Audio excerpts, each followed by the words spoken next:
Welcome to the Wake Up Project, and this is analysing a warrant of possession of land as required by the CPR regulations. Remember, the warrant should be completed in full with no exceptions. Now here's the warrant that everybody wants to get their hands on. It's very elusive. The county court refused to give it to you, and they claim that we'll misuse it. It's their job to misuse it, not ours. So this is the points that I'll be bringing to your attention. Now remember that none of this information is to be taken as legal advice or lawful advice. Do your own due diligence and research it all, but a lot of research has gone into this, hundreds of hours from different people. Now we'll be covering 19 points. So that's the front of the warrant. Then we come to the back of the warrant, and there's a certain amount of information to be filled in the back. And these are the 8 points that I'll be explaining, and hopefully enlightening those who's not seen one of these warrants before. But first of all, the process of acquiring a warrant and execution of a warrant for the possession of land. This is what the bank will be required to do to come and take your property with one of these warrants. The very first thing they have to do is put in a claim for the possession of the property, and all these boxes have to be filled in. There's a statement of truth, but it's never first-hand knowledge. It's always what the solicitor or legal representative will sign without any knowledge. And of course it has to be sealed. Without a seal, it isn't a court document.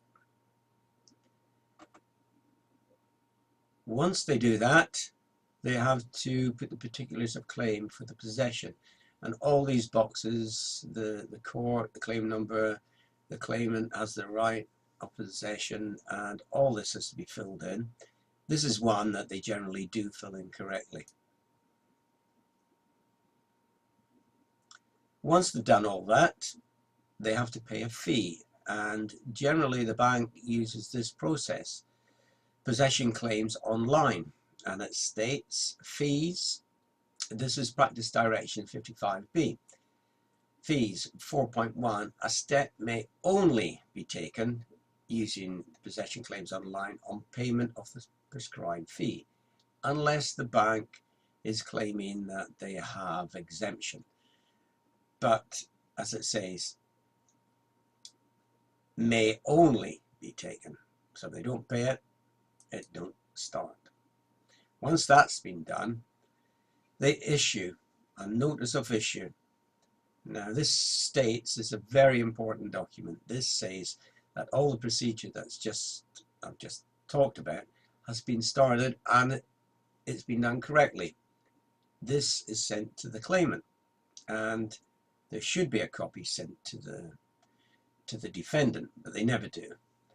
All this has to be filled in. If it's not filled in, and if they don't issue this document from the court informing the defendants and the claimants that the case has been started. So then they come to, if you lose your claim in court, they get an order for possession, and as you can see, they give you a date with the name of the judge that was presiding at the time, the court, and upon hearing, and in this particular one, the order was not to be enforced so long as the defendant paid the installments under the mortgage. So all this and the amount that is owed has to be put onto the warrant.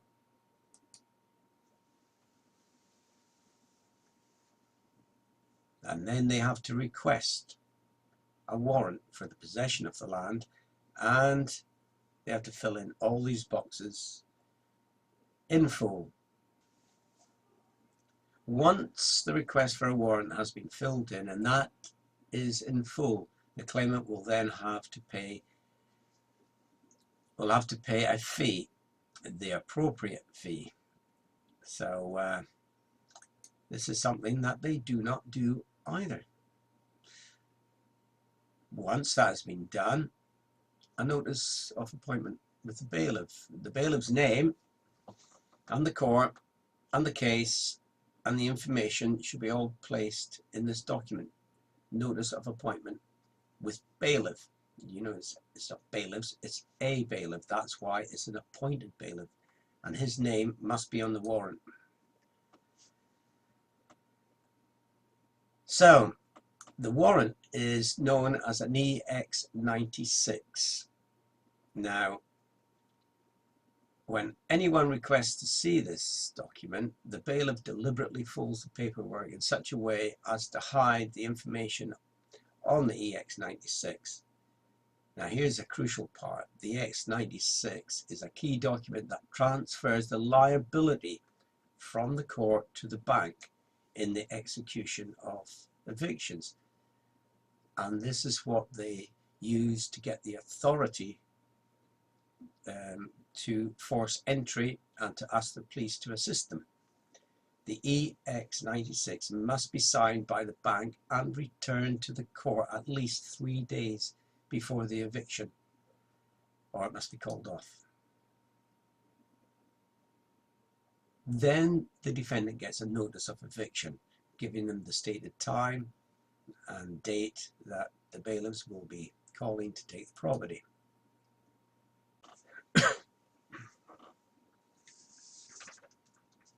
Right, this is the warrant for the possession of land, and I'll be addressing the 19 points on this particular warrant. Now you'll see in section 1, this section is addressed to the district judge and the bailiff of the court. They never name the judge who issues the warrant or the appointed bailiff. His name's never on there, and yet there's plenty of room for them to do it. Number 2, the date of possession of the possession hearing must be entered here. Also the address to which the possession claim is referring to. They do this. This is one part that they actually fill in correctly. Number 3, the date that the claimant is to get possession of the land and the amount that the claimant is claiming for. This amount is recorded in the judgment by the district judge. This is never filled in, even though there is an amount stated that is owed on the judgment, but the claimant prefers to take the land because it is generally regarded to be much higher value than the actual property, than the money that they're after. Number 4, this section deals with the amount of rent arrears owed by the defendant. But you will notice that this document does not refer to a mortgage. No arrears, only rent arrears. Number 5, the full amount of monies owed or the amount required by installments in the judgment. That should be in that boxes, or in that point. Number 6, other details of the judgment to be entered, example, payment agreements for arrears and the like. Number 7, further costs to be assessed if the defendant fails to abide by the agreement, so they're going to charge you interest. Number 8, this section deals with the warrant for the possession of the land. This part of the warrant is the only part the county court and the bailiffs ever adhere to. Number 9, these are both dealt with previously in the warrant, so I'll miss that out. Number 10, this is where the time, the date that the application for the warrant was requested. 11, now there is no place on this document to insert a seal. If you compare this document to other documents that require a seal, you will see that these documents contain a round circle with the word seal inside it. In this case, there isn't any. The purpose of this is to ensure that the seal is placed in the correct position, and that's in the CPR interpretations of the rule. Court documents to be sealed 2.6. 12, the name of the court goes in there. 13, warrant for the possession of land. Any writing placed in a box is considered separate from the rest of the document. 14, this area must be filled in by the appointed bailiff, whose name must be printed for the identification purposes. Also, the date of possession obtained must be there, must be inserted. 15, the claimant's name or agent must be printed here to identify who the claimant is, or agent. Also, the date of receiving possession must be inserted in number 1. And number 13 above, you will see that there is no requirement for a signature as there is no place provided. Number 16, all information relevant to the document must be placed in this section. And number 17, the claim and warrant number must be placed in this section. 18, the claimant and the defendant's name and address entered here, also reference numbers, to be placed in this section. Claimant's and defendant's name and address entered here, also any reference numbers must be placed in this section. And finally, 19, all information relevant to this document must be placed in this section. The amount for the warrant, land registry fees and solicitor's fees. The most unusual part is the land registry fee. Now this is the crux of the matter. Well, it points to the direct fraud that's taking place. Why should there be a land registry and a solicitor's fee there? The reason being, as I said before, that this warrant has nothing to do with taking the property. It's changing the charge on the property. That's why there's a land registry fee. So they're stealing the actual title from the people that own the property and putting their own there, and that isn't a solicitor's fee that covers the actual warrant itself. That is a conveyancing solicitor's fee. So it's almost like passing title. Now the bank is only taking the property and then they're supposed to sell it. So whose name is actually going on the charge? Why should there be a land registry fee? These are other points that I'll talk to you about in some other depth, but that is one of the major frauds that's taking place. It's not for vacant possession and it's not for the property, it's land registry. They're taking the charge, taking your name off and putting someone else's. So on to the next section. The back of the warrant has eight parts to it. Number 1, the claimant and defendant's name. 2, warrant and claim number. 3, address where the possession is to take place. 4, the appointed date and time of the bailiff to attend. So 5, bailiff prints his name, or should do, in this section. Number 6, this is a levy notice informing you the bailiffs may take your property to be sold. 7, this is a walk-in. Basically, they're asking for permission. So it's a walk-in possession. It's an agreement as well. Number 8, there is a place for a signature and date, but it does not specify who is to sign it and date it. But it could be the judge, it could be the bailiff. So that's the front and back of the warrant. Now, there's a lot more to this warrant than meets the eye. Let's do a little bit more analysing this warrant. Dealing with the blank warrant. Now, you'll see that there isn't a seal on that one. I put the seal on the other one, and there's no place to put it. So this is one of the most fraudulent documents that exist in the county court. This particular example is one of several. There are approximately 3, but they all contain the same elements and are difficult to distinguish from each other. Doesn't matter, because they're never filled in correctly, and that's deliberately done. The first thing you see on this warrant is that it's addressed to the defendant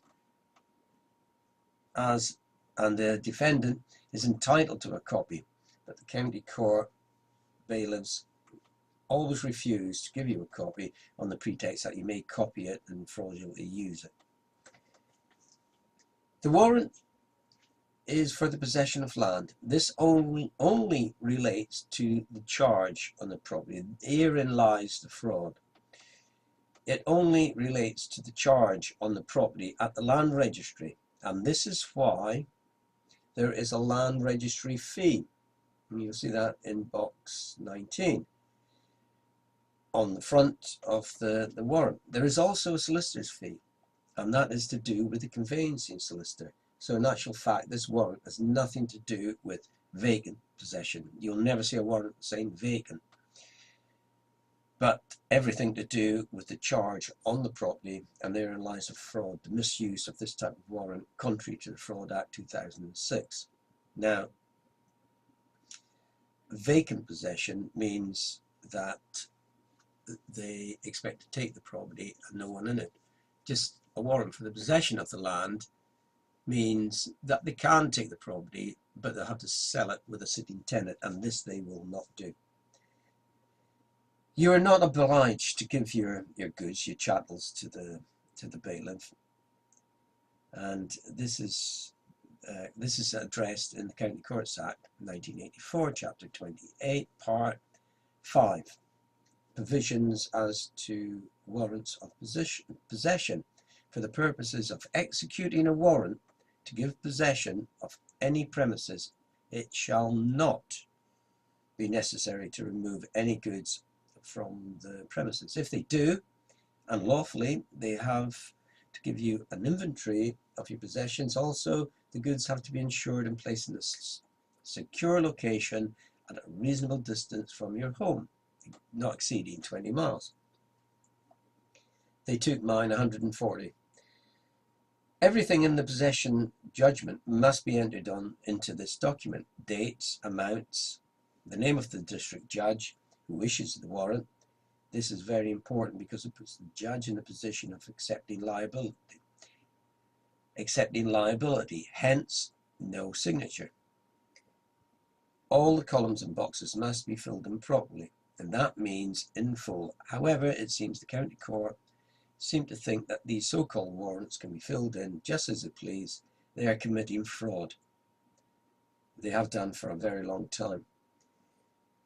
The name of the appointed bailiff must be on the warrant, and also the name of the claimant.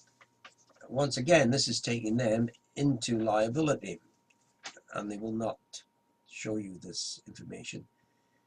And in fact, the county court will not tell me who the bailiffs are in my case. The great debate about the seal on the document. It's not necessary, as there's no place for a seal to be inserted on this warrant.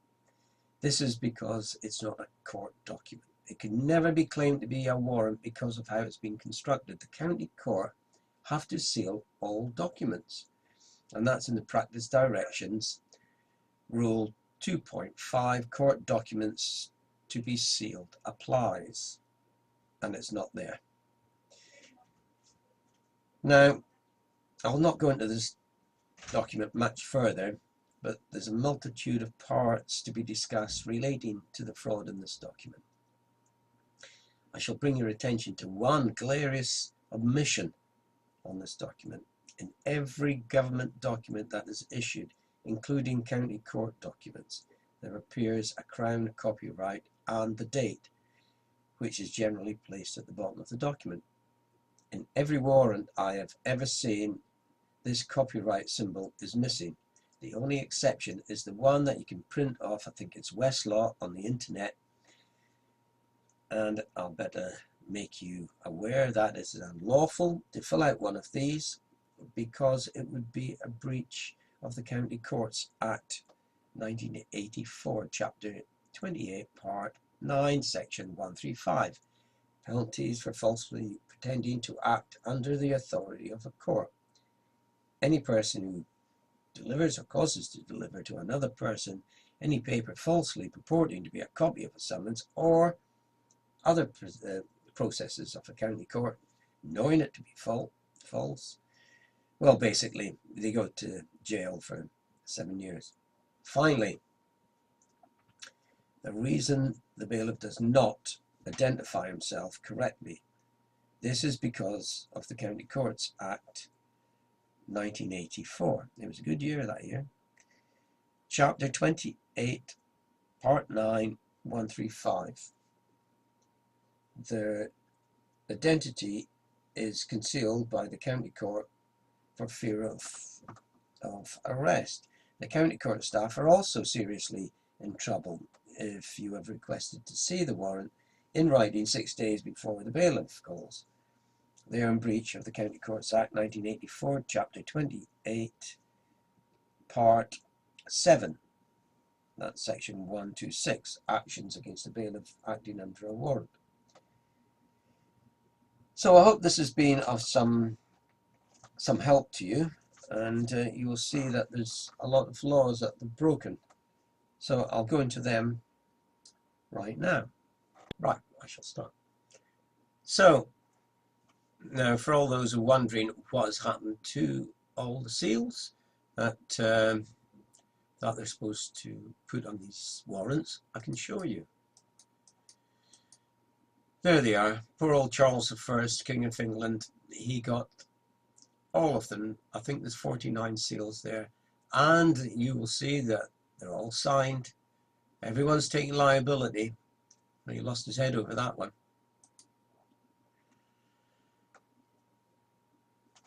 So this brings me to the point of the acts and statutes that the courts, bailiffs and police are breaking, and we'll start off with the Administration of Justice Act.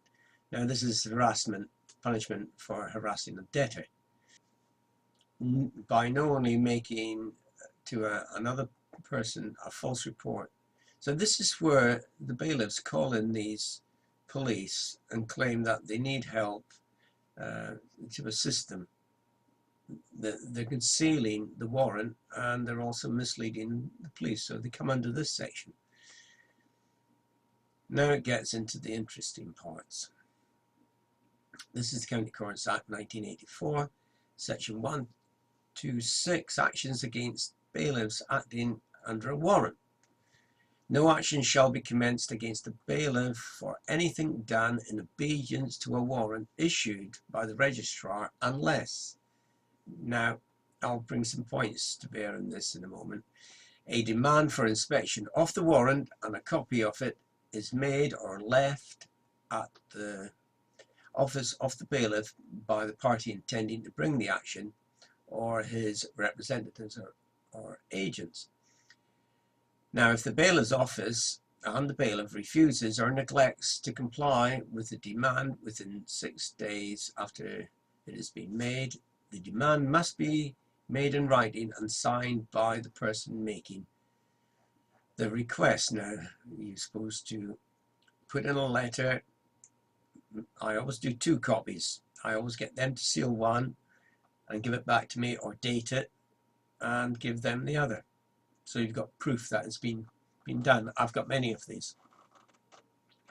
If action is commenced against the bailiff in a case where such a demand has been made and not complied with, judgment shall be given for the bailiff if the warrant is produced or provided at a trial, notwithstanding any defects of a jurisdiction or other irregularities in the warrant. But this is another good point, that the registrar who issues the warrant may be joined as a defendant in the action. and if the registrar is so joined and judgment is given against him, the costs to be recovered by the plaintiff against the registrar shall include such costs as the plaintiff is liable to pay to the bailiff. So if the bailiff is after, let's say, 100,000, or they take your house, this is what the registrar is to pay. But there's other liabilities that have limited it in this one. Right. Now we come to the County Courts Act 1984, section 135. Penalties for falsely pretending to act under the authority of court.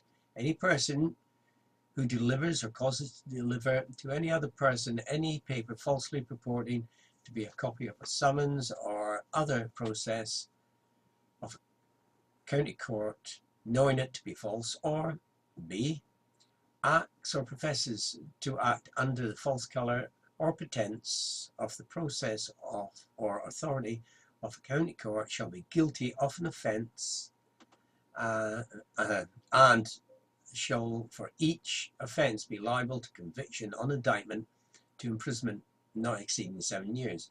Now these bailiffs make many requests, so they can spend a long time in jail, and it's about time we started prosecuting these. You've also got the Protection of Eviction Act just below it. That's 1977. You have protection against these people. Now this is my favourite of them all. This is the one that they hide in the courts and they deny it. But this is the Criminal Law Act 1977, section 6, violence for securing entry.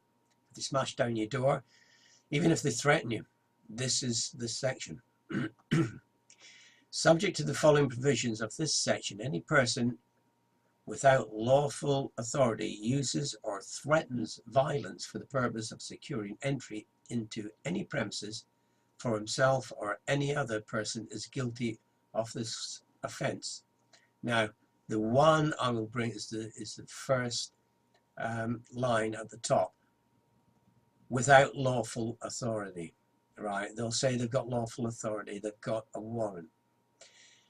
But it goes on to say, provided that A, there is someone present on the premises at that time who is opposed to entry, which the violence is intended to secure, and B, the person using or threatening to use violence knows that to be the case.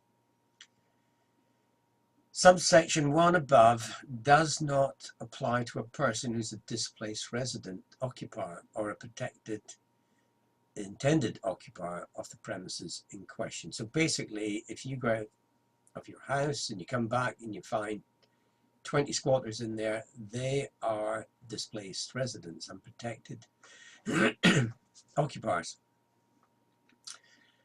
And if the accused adduces sufficient evidence that he was or was acting on behalf of such an occupier, he shall be presumed to be or acting on behalf of such an occupier unless contrary is proved by the prosecution. So whoever is entering the property has protection under this one.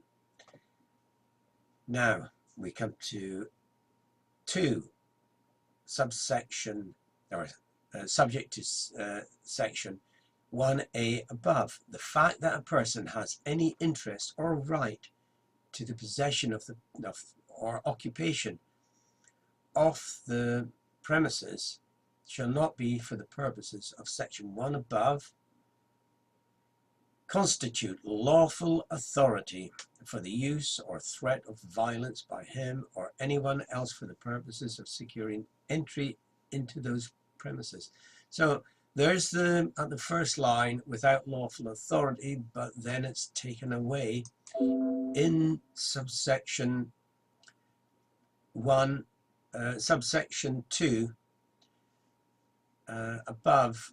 It doesn't constitute lawful authority for the use or threat of violence. But it goes on to further say, 4. It is immaterial for the purposes of this section whether violence in question is directed against the person or against the property. So if they're smashing down your door, gate, anything, whether the entry which the violence is intended to secure is for the purposes of acquiring possession of the premises in question or for any other purpose, a person is guilty of an offence under this section and shall be liable to summary conviction or to imprisonment for a term not exceeding 6 months or a fine. I think it probably says both. Yes, it does. But that isn't. It should be at least 7 years for doing that. That's not a correct amount for somebody doing such a heinous crime. And then a constable, and this is number 6, a constable in uniform may arrest without warrant anyone who is or who he with reasonable cause suspects to be guilty of an offence under this section. Unfortunately, the police are aiding and abetting. He may as well arrest himself. Now, you have this act, which is another good one under the County Courts Act 1984. This is part 5, miscellaneous provisions as to enforcement of judgments and orders, section 111. Provisions as to warrants of possession. For the purposes of executing a warrant to give possession of any premises, it shall not, I repeat, not be necessary to remove any of the goods from the premises. Now, I won't go into number 2, it's the duration of a warrant. Well, a warrant generally lasts for 363 days, and they're given a day in which to apply to have it renewed. So they can't take your possessions out of your property, although they do. Now, this is taking the police who stand by and assist. This is the Criminal Justice Act 2015, section 26. Corrupt or improper exercise of police powers and privileges. 1. A constable listed in subsection 3 commits an offence if he or she A. exercises the powers and privileges of a constable improperly, and B. knows or ought to know that the exercise is improper. They've got no excuse in law. 2. A police constable guilty of an offence under this section is liable on conviction and indictment to imprisonment for a term not exceeding 14 years or a fine or both. Now, the Ministry of Justice didn't put a smiley face there. I did that because that's exactly what they should be getting. And police constables refer to this section 1 are a constable of a police force in England and Wales. So basically, with all those crimes that's gone by, and it's all been done under maritime law, these aren't sailors, they're pirates. And people say, I won't get in the dock, I'm not entering your ship. Well, this is the Miami Federal Courthouse. Beautiful building. And you would think you'd go in there and it'll be a proper courthouse. And it is. But it's for these pirates. And if you don't believe me, this is an aerial photograph of this courthouse. Wow. It's a ship. It's even got a bridge. Avenue Bridge, they call it. The US District Court clerk sits there. From a view further up, it looks like this. So there's maritime law straight in your face. You're not getting common law when you enter these buildings. They are not going to give it to you. So make no mistake, you are entering foreign territory onto a pirate ship. So that's it. So I hope you enjoyed that little talk. There's a lot more to come, but that's for another time. So remember, do your due diligence and look up all these points, and you will find that everything I have said is correct, and all the research that's gone into it is absolutely spot on. So thank you, and we'll see you at the next Wake Up Project meeting. Goodbye.